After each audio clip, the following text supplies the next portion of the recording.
Thank you.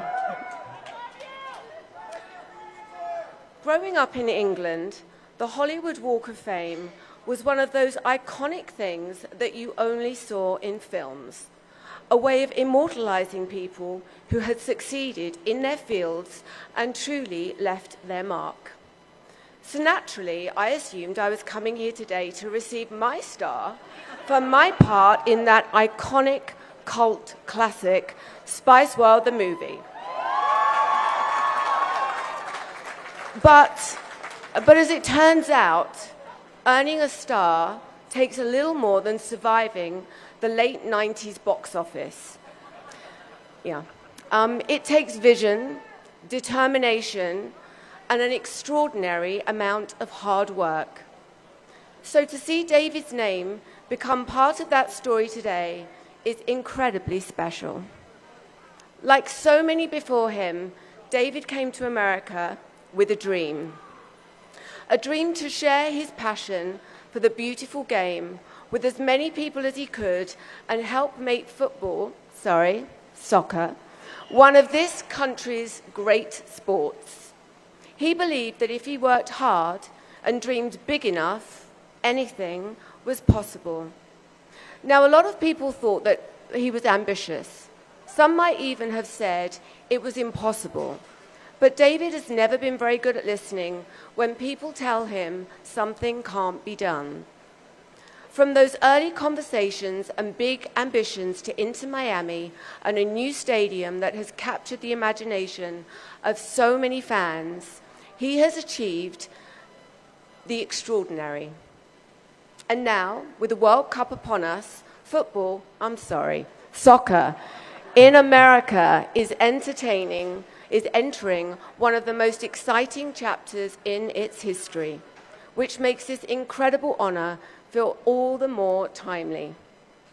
Most of you will know David as a sportsman, a businessman, and an activist, but behind those titles is a man who has always been defined by his character.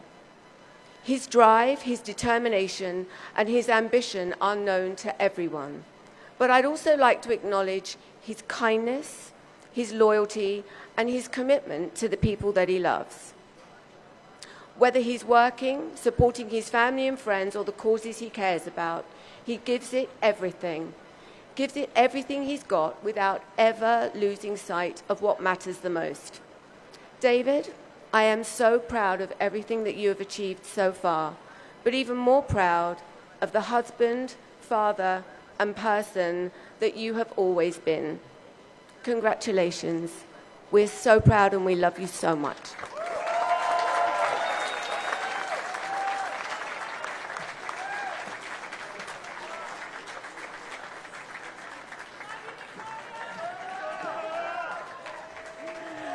All right, Victoria Beckham. Hey, my friend.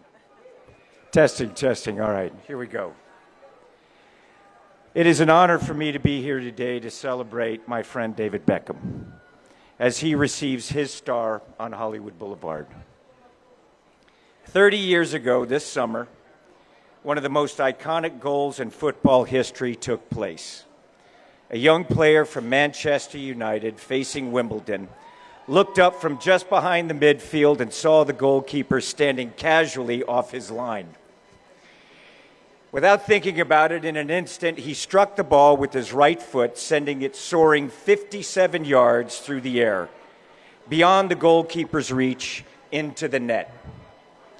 The ball was in the air for just 3.5 seconds, but that moment has now lived for 3 decades in the minds of everyone who saw it and in the history of sport. And if you didn't know who he was then, you certainly did a few months later. Playing for Manchester United, David struck a free kick unlike anything most people had ever seen. He bent the ball around the defenders, over the wall, off the top post, and into the net. And this wasn't luck. It was a skill he spent thousands of hours perfecting, one that would inspire the film Bend It Like Beckham and inspire generations around the world to watch and play the game. With that skill, He would go on to become one of the greatest dead ball specialists football has ever seen. From there, the story only grew. This kid from East London, who had to earn his place on Manchester United, one of the greatest teams in football, he then redefined what was possible from his position. He won 6 Premier League titles, 2 FA Cups, and the Champions League. He captained England and represented his country 115 times. He joined Real Madrid, won La Liga, and played alongside some of the greatest players the game has ever known. Then came Los Angeles. And what happened next changed this sport in this country. Before David ever played a match for the Galaxy, stadiums across the league began to sell out. People who had never watched football or soccer suddenly had a reason to. When David arrived, Major League Soccer had 13 teams. Today, it has 30.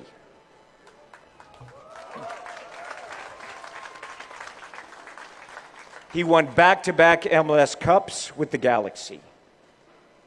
Then came Inter Miami, not as a player this time, but as an owner. The club began to play in 2020. 3 years later, Messi arrives. Now, you got to understand, when David first came to Los Angeles, that moment would have seemed utterly impossible. There is no Messi in this league if not for David Beckham. If he doesn't decide to come here first, that's the impact we're celebrating today. Not just an extraordinary career, but a legacy that changed the trajectory of a sport. But what makes David's story truly remarkable isn't simply where he is today. It's how it began. Every chapter of his life and career was built on the same thing: hard work and dedication. Long before the trophies, the sold-out stadiums, the global fame, the recognition, there was a young boy with a dream and the determination and discipline to earn everything that followed. That's why this feels like such a fitting place for us to celebrate him. His is a Hollywood story.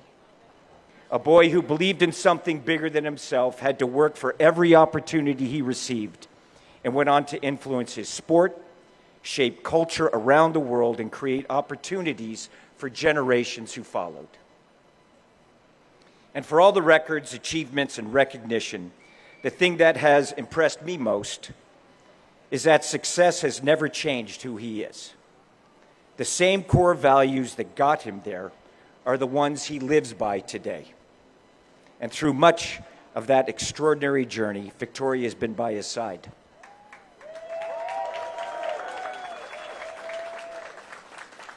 And together they have built a beautiful family, raised incredible children, and created a life that is every bit as meaningful as the career we're celebrating today.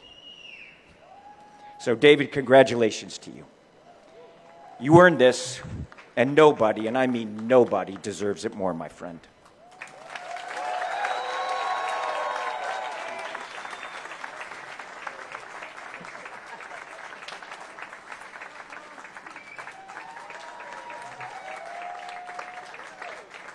And now, ladies and gentlemen, let's hear from the man himself.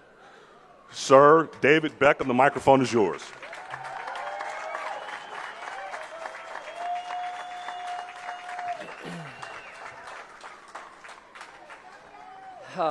Wow. So, thank you to Tom. We'll wait for the sirens.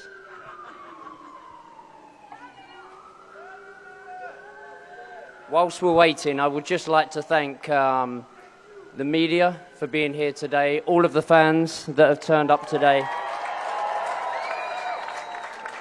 and all of the police officers that have helped make this day so special for us as well. Thank you. So, thank you to Tom and my wife for those kind words. I'm not sure how I actually can compete with those, but I'm going to do my best. Good morning, everyone, and thank you all so much for being here today. I love you too. He loves you. I must obviously thank the Hollywood Chamber of Commerce and the Walk of Fame Selection Committee for this recognition, and of course, L&K for hosting today. I must admit that this is all rather surreal. I've experienced some amazing moments in my career, but to be here in Los Angeles receiving a star on the world-famous Walk of Fame is truly incredible. I've always been a dreamer, but I could never have imagined that an honor like this would come to a working-class English soccer player like me. I grew up in the East End of London, a long way from Hollywood. As a young boy, I loved soccer more than anything, and it was all I ever wanted to do. I always loved America, though, and its TV shows. Knight Rider and A-Team were my personal favorites. But you could also find me on the sofa watching the iconic Golden Girls with my mum, and also racing to see the latest blockbuster movies with my friends. The cinema was a huge treat for me and my sisters, and like all boys my age, I was obsessed with action heroes. So, to stand here in front of my friend Tom Cruise, the greatest movie star of our time, is quite frankly mind-blowing. And the fact that mine and Victoria's first movie date was Jerry Maguire is a pretty mad full circle moment. Tom, I am so grateful for your friendship. You welcomed us to LA 20 years ago, and you have been a loyal friend and an inspiration to me ever since. Your energy, professionalism, and commitment to what you love and to your audience is unrivaled, and I am so honored that you are here today with me.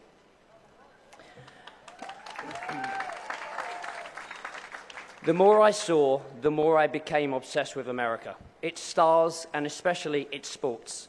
In the USA, sports was box office entertainment.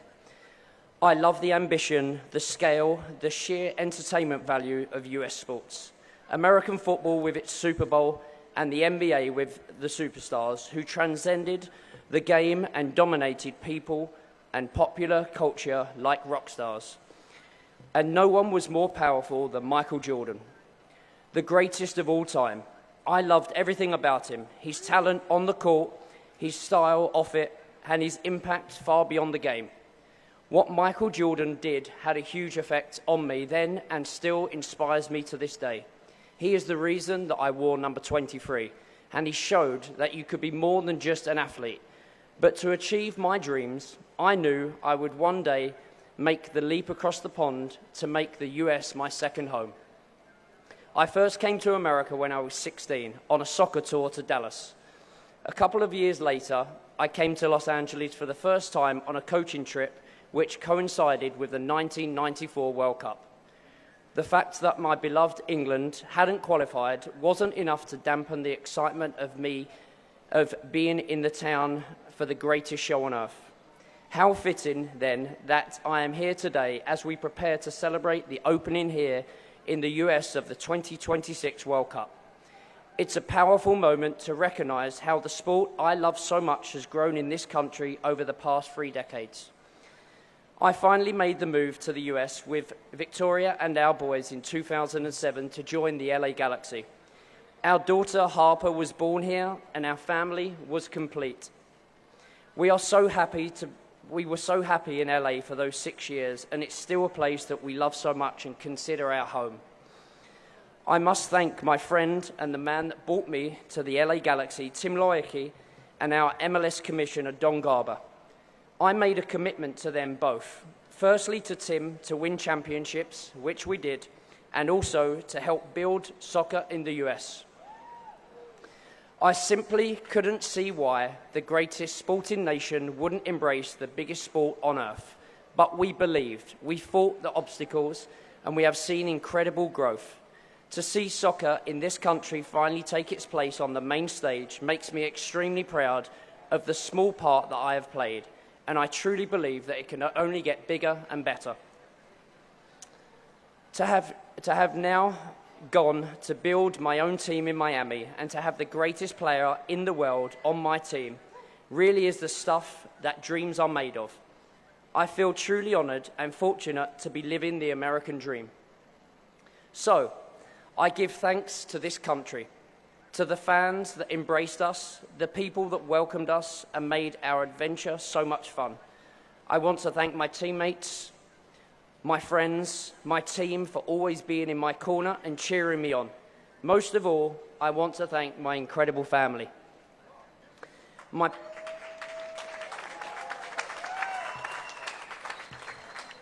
My parents and my sisters always supported my dreams. Victoria, my amazing wife, for almost 30 years, without whom none of this would be possible or enjoyable.